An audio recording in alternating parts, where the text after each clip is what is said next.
नाजरीन, खुदावंद यीशु मसीह के मुबारक नाम में आपको मेरा सलाम कबूल हो। आपका खैर मकदम है और हम खुदावंद के कलाम पैदाइश की 6 बाब उसके 5वीं आयत को देखेंगे, जहाँ पर लिखा, और खुदा ने देखा कि ज़मीन पर इंसान की बदी बहुत बढ़ गई है और उसके दिल के तसव्वुर और ख्याल सदा बुरे ही होते हैं। तब खुदावंद ज़मीन पर इंसान को पैदा करने से मलूल हुआ और दिल में गम किया। यहाँ पर खुदा बहुत मलूल हो रहा है। और क्यों मलूल हो रहा है? कि इंसान की बदी बहुत बढ़ गई है और उसके दिल के तसव्वुर हमेशा बुरे होते हैं। ऐसा क्या है? क्या खुदा ने नहीं किया आपके लिए? क्या खुदा नहीं करता है? पर आप इंसान की खसलत है ये कि जब आप देखेंगे तो पता चलेगा कि जिसके साथ में आप बहुत अच्छा काम करते हो, कहीं ना कहीं कुछ ऐसा कर जाएगा जिससे आपको ये बात कहनी पड़ेगी कि इंसान की बुराई और उनके तस्वुरात बुरे होते हैं। पर सवाल ये है कि ऐसा क्यों होता है? हम कई बार उलूल जुलूल बातें क्यों सोचने लगते हैं? हम क्यों गंदे ख्यालात में चले जाते हैं? साइमिन, किसी ने कहा है कि खाली दिमाग शैतान का घर है।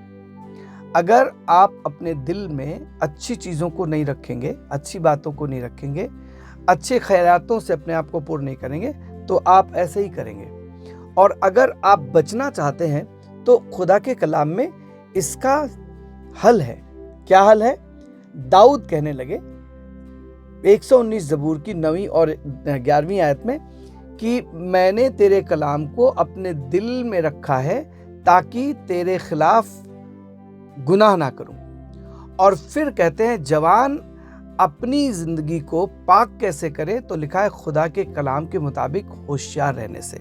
और तब वो कहते हैं कि खुदावंद का कलाम मेरे पाँव के लिए चिराग और मेरे राह के लिए उजियाला है।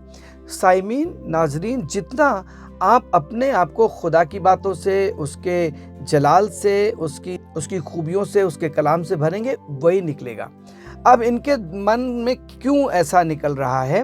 तो खुदा के कलाम में 12 बाब की 24 आयत में मत्ती रसूल की इंजील में लिखा है कि भला इंसान अपने भले मन के भंडार से भली चीज़ें निकालता है और बुरा इंसान अपने बुरे मन के खजाने से बुरी चीज़ें निकालता है। तो इसका मतलब है जो आपने अपने मन में भरा है वही तो निकलेगा। आपने जो अपने बैंक में डिपॉजिट किया है वही तो ड्रॉ करेंगे। क्या निकलेगा? जहां आपने कुछ रखा है वही तो निकलेगा। तो यहाँ पर इनके मन में बुरा क्यों निकल रहा है? क्योंकि इन्होंने अपने आप को बुरे से भरा है। अब आपको और हमको ये ख्याल करना है कहीं हमारे दिल में कोई बुरी बात तो नहीं आ रही है, कोई बुरी बात तो नहीं सोच रहे हैं। और सोच रहे हैं तो उसका मतलब ये है कि उसका कोई ना कोई चश्मा होगा जिससे वो निकल रहा है। तो एक काम करने की ज़रूरत है कि हम अपने दिल को अच्छी चीज़ों से भरें। कैसे? कुलुस्सियों में 3 बाब की 16वीं आयत में हज़रत पौलुस कहते हैं कि अपने मन में खुदावंद के कलाम को कसरत से बसने दो, कसरत से। अब मन में कैसे भरेंगे आप कलाम को?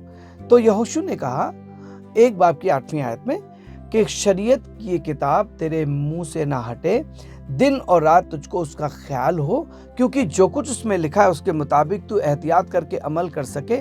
तो क्या करें? ख्याल करें। अब ये ख्याल आएगा कैसे? अब ये ख्याल कैसे आएगा? फिलिपियों 4 बाब की 4थी आयत से जब आप पढ़ेंगे तो वहाँ पर हज़रत पौलुस कुछ इस तरीके से कहते हैं 4 बाब की 4थी आयत से कि किसी भी बात की चिंता मत करो, किसी बात की फिक्र ना करो। क्यों? खुदा बहुत नज़दीक है। तो फिक्र किस किस चीज़ की करो, किस किस चीज़ पर अपना ध्यान लगाओ। तो वहाँ पर खुदावंद के कलाम में इस तरीके से मरकूम है कि जिन चीज़ों को हमें सोचना है वो क्या है। बाइबल बताती है फिलिपियों उसके 4 बाब की 4 आयत में, खुदावंद में हर वक्त खुश रहो। फिर कहता हूँ खुश रहो। तुम्हारी नर्म मिजाजी सब आदमियों पर जाहिर हो, खुदा के करीब है। किसी भी बात की फिक्र ना करो, बल्कि हर एक बात में तुम्हारी दरख्वास्त खुदा के हुजूर मिन्नत के वसीले से शुक्रगुजारी के साथ पेश की जाए। तो क्या करें? तो खुदा का इत्मीनान तुम्हारे दिल में रहेगा और दिल में इत्मीनान रहेगा तो इत्मीनान की बातें होंगी। फिर लिखा, गरज है भाइयों, जितनी बातें सच हैं, जितनी शराफत की हैं, जितनी वाजिब हैं, जितनी बातें पाक हैं, जितनी बातें पसंदीदा हैं और जितनी बातें दिलकश हैं, गरज नेकी और तारीफ की बातें, उन पर गौर करो। تو جب آپ ان باتوں پر غور کریں گے تو خدا کی شکر گزاری نکلے گی، اور نہیں کریں گے تو آپ کے دل سے ہمیشہ وہ چیز نکلے گی جو نہیں نکلنی چاہیے۔ خدا آپ کو برکت دے۔ اگلے پروگرام میں پھر سے آپ سے ملاقات ہوگی۔ خدا حافظ۔